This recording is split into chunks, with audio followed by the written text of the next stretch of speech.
मित्रों, हम सभी के लिए ये जो जीवन है कई योनियों में भटकने के पश्चात मिलता है। इस जीवन को किस प्रकार से सार्थक बनाया जाए कि इस मृत्यु लोक में आना सार्थक हो सके। इसको सार्थक बनाने के लिए यदि किसी सद्गुरु का व्यक्ति को मार्गदर्शन मिल जाए, उसके जीवन में कोई सद्गुरु आ जाए, तो फिर निश्चित रूप से उसका जीवन बदल जाता है। मित्रों, 1981 में हमारे जीवन में भी इसी प्रकार से एक सद्गुरु का आगमन हुआ, जिन्हें आप सभी जानते हैं, आचार्य पंडित श्री राम शर्मा। उनसे जुड़ने के पश्चात में हमारा जो जीवन अस्त व्यस्त चल रहा था, उस जीवन में एक ठहराव आया और फिर उनके मार्गदर्शन में, उनकी प्रेरणा से हमने अपने जीवन में गायत्री की साधना की और उस साधना से हमारे जीवन में गायत्री के कई चमत्कार हमने अपने जीवन में होते हुए देखे। गुरुदेव से किस प्रकार से हम जुड़े, हमारे जीवन में किस प्रकार गायत्री के चमत्कार हुए, हमने कैसी साधना की, इन सब चीज़ों के बारे में विस्तृत रूप से इस वीडियो में आज हम आपको जानकारी देंगे, ताकि आप लोग समझ सकें कि गायत्री मंत्र, इसे ऐसा ही महामंत्र नहीं बोला जाता है। ये ब्रह्मांड का सर्वशक्तिशाली मंत्र ऐसे ही नहीं कहा जाता है। यदि कोई व्यक्ति सही तरीके से सही गुरु के संरक्षण में गायत्री मंत्र का जाप करता है तो उसे अनंत गुना इसका फल प्राप्त होता है। हमने अपने जीवन में साधना काल में क्या पाया, इन सब चीज़ों के बारे में आज हम आपसे चर्चा करेंगे। राधे राधे, जय श्री कृष्णा, नमस्कार। मैं आचार्य पंडित गिरीश बारोलिया, परम पूज्य गुरुदेव, परम वंदनीय माता जी एवं माँ गायत्री के सूक्ष्म संरक्षण में आज हम अपनी बात को प्रारंभ करेंगे। ओम भूर्भुवः स्वः तत्सवितुर्वरेण्यं भर्गो देवस्य धीमहि धियो यो नः प्रचोदयात्। अखण्डमण्डलाकारं व्याप्तं येन चराचरं तत्पदं दर्शितं येन तस्मै श्रीगुरवे नमः, तस्मै श्रीगुरवे नमः।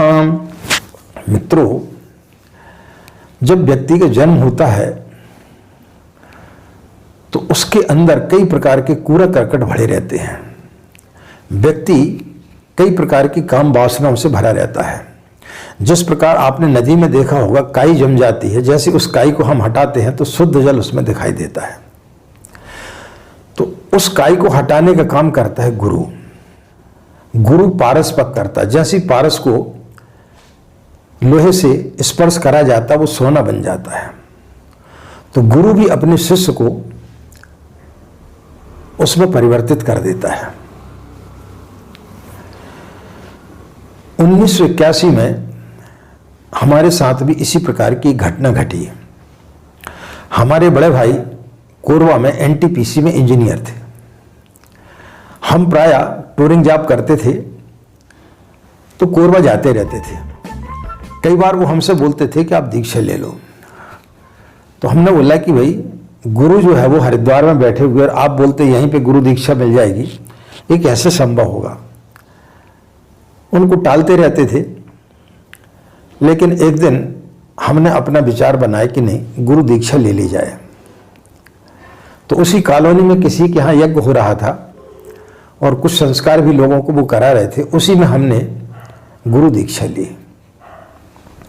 गुरु दीक्षा लेते समय कुछ संकल्प लेवाया गया कि अपनी कुछ बुराइयों को छोड़ें और कुछ अच्छाई को ग्रहण करें। तो चूंकि हम टूरिंग जॉब करते थे, फील्ड में काम करते थे, तो पान और चाय पीने की बहुत ज़्यादा आदत थी।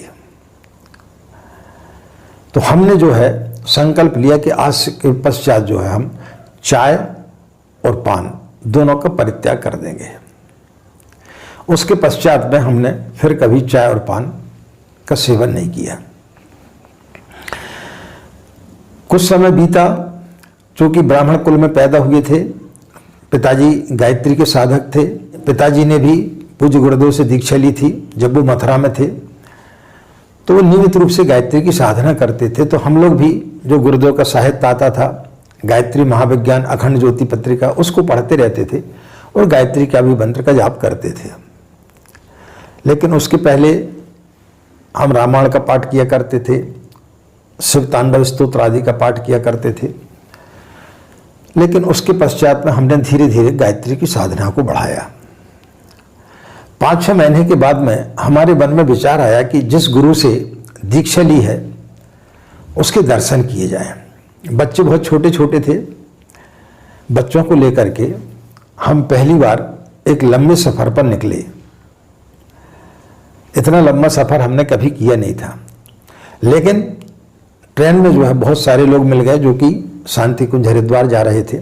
उन लोगों से बातचीत हुई और फिर वो सफ़र ऐसा सरल हो गया जैसा हमने कभी सोचा नहीं था। मन में जो एक भय था वो खत्म हुआ। वहाँ पर जैसे जाकर के पहुँचे तो पता चला कि आज गुरुदेव जो है वो दर्शन दे रहे हैं, माता जी के साथ में बैठे हुए हैं। जल्दी जल्दी हम लोगों ने स्नान किया और लाइन में लग गए। पूज्य गुरुदेव का दर्शन किया, अखंड दीपक का दर्शन किया जो अनवरत 100 साल से जल रहा है। यज्ञ गादी किया। मन में विचार आया कि गुरु का दर्शन तो हो गया है, अब थोड़ा घूमते फिरते हैं और यहाँ से फिर बच्चों को लेकर के शिमला आदि या कश्मीर आदि निकल जाएंगे। इस प्रकार से मन में विचार करके हम लोग हर की पौड़ी चले गए। हर की पौड़ी से स्नान करके ऑटो पर आ रहे थे, तो जैसे ढलान से जब ऑटो उतर रहा था तो वहाँ से एक कार ने क्रॉस किया, तो वो ऑटो उससे जाके टकरा गया। उसका शायद ब्रेक फेल हो गया था, हमारा पैर चिपटा गया, लेकिन गुरुदेव की कृपा से हम लोग बच गए। आधा घंटे हालांकि हम बेहोश रहे। परिवार के किसी भी व्यक्ति को कुछ हुआ नहीं। वहीं धर्मशाला थी, उन धर्मशाला वालों ने तुरंत जो है एक कमरा खोल दिया और फिर हमें वहाँ पर 2-3 घंटे ठहराया और पूछा कहाँ आए थे, तो हमने बोला कि हम शांति कुंज हरिद्वार आए थे। तो बोले गुरुदेव की कृपा से आप बच गए। पैर जो है पूरा उसमें सूजन आ गई थी। वहाँ गए तो पता चला कि माताजी जो है महिलाओं को दर्शन दे रही हैं। तो हमारी पत्नी माताजी से मिलने गई, उन्होंने हालचाल पूछा तो उन्होंने बताया कि ऐसा ऐसा हो गया। तो बोले कोई दिक्कत नहीं है, आप डॉक्टर को दिखा लें, वहीं डॉक्टर भी वहाँ उपलब्ध रहते हैं। तो उनके हमने दिखाया, उन्होंने कुछ दवाइयाँ दे दी। फिर हमारे मन में विचार आया कि अब यहीं रुकते हैं, क्योंकि चल फिर सकते नहीं थे। लेकिन आश्चर्य की बात यह है कि हम सीढ़ियाँ चढ़ करके वहाँ पर माता जी के और अखंड दीपक के दर्शन किया करते थे। फिर जब वहाँ पर रुकने का हुआ तो लोगों ने बोला कि आप जो है एक लघु अनुष्ठान कर लें 9 दिन का 24,000 का। तो हमने फिर 9 दिन का वहाँ पर एक लघु अनुष्ठान किया और उस बीच में 3 बार और गुरुदेव के दर्शन हुए, जो कि एक आश्चर्य कर देने वाली बात थी, क्योंकि गुरुदेव जो है प्रायः नीचे माता जी के साथ बहुत कम बैठा करते थे।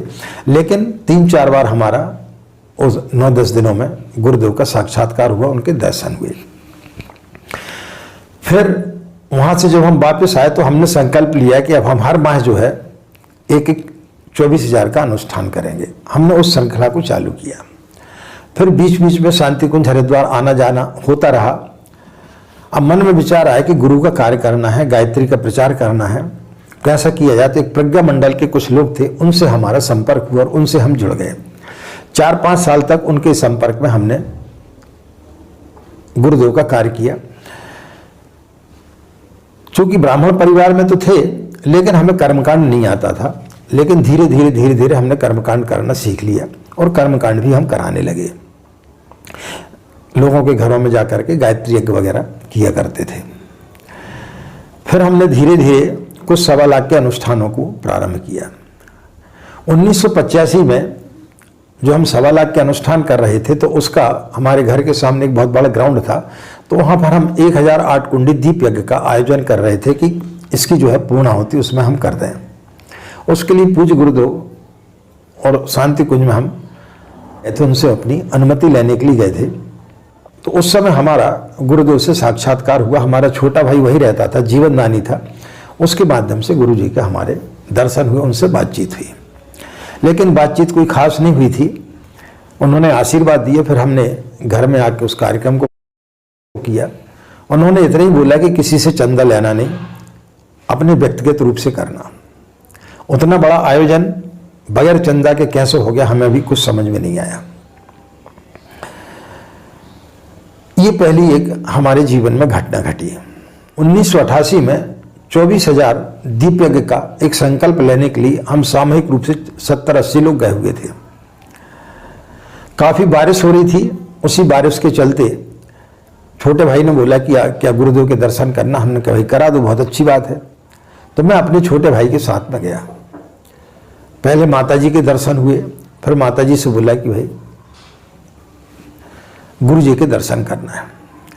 जब गुरुदेव के कक्ष में जा रहे थे तो ऐसे सीढ़ियाँ थी, छोटा भाई आगे आगे जा रहा था, मैं पीछे पीछे था। तो जैसे गुरुदेव ने मेरे भाई को देखा तो बोले आजा बेटा सुबोध, कैसे आया? बोले मेरे बड़े भाई आए हैं। बोले कौन सा है, कोरबा वाला है कि दुर्ग वाला है? बोले दुर्ग वाला। बोले ले आ। जैसे मैंने सुना तो मैं एकदम से हतभ्रम हो गया कि जिनके करोड़ों इस समय अन्यायी हैं, वो व्यक्तिगत रूप से कैसे जान गए कि ये इसका जो बड़ा भाई कोरबा वाला है कि दुर्ग वाला है। पहुंचे गुरुदेव के पास में, खड़ाऊ ले गया था मैं, खड़ाऊ के स्पर्श कराया। तो उनसे जब मिलने के लिए आया था तो मैं एक कंपनी में काम करता था, एरिया सेल्स मैनेजर था, उसमें मैंने रिजाइन कर दिया था क्योंकि उन्होंने एक माह की छुट्टी देने से इनकार कर दिया। तो मैंने रिजाइन कर दिया था गुस्से में। तो जब मैं लौट के आने लगा तो अचानक मेरी आंखों से अविरल अश्रुधारा बहने लगी और मैं गुरुदेव के चरणों पर अपना सिर रख दिया। तो गुरुदेव ने सिर के ऊपर हाथ फेरा और बोले बेटा कोई तकलीफ है क्या? मैंने कहा हाँ, मैं एक जगह सर्विस करता था लेकिन छूट गई है, मैंने छोड़ दिया है। बोले ठीक है, बोले कोई दिक्कत नहीं, तेरे सारे काम हो जाएंगे। आज के बाद तू जो भी संकल्प लेगा तेरे संकल्प पूरे होंगे। उस समय समझ में नहीं आया कि गुरुदेव ने यह आशीर्वाद किस निमित्त दिया है। वहां से लौट करके आए, 24,000 विधि दीप यज्ञ का कार्यक्रम संपन्न हुआ और वहीं पर हमने संकल्प लिया कि हम जो है एक पुरुषचारण करेंगे।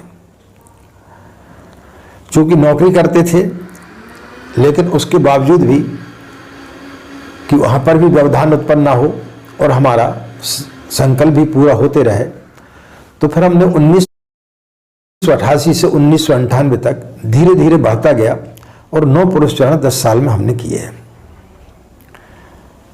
जिसमें 10 साल तक हमने किसी प्रकार का कोई भी भोजन आदि नहीं किया।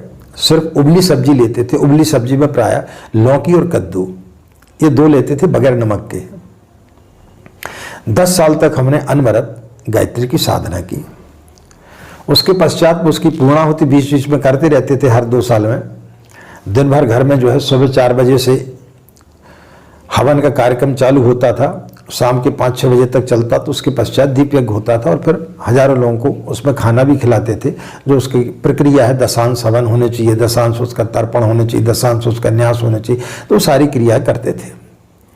तो इस प्रकार से कार्यक्रम चला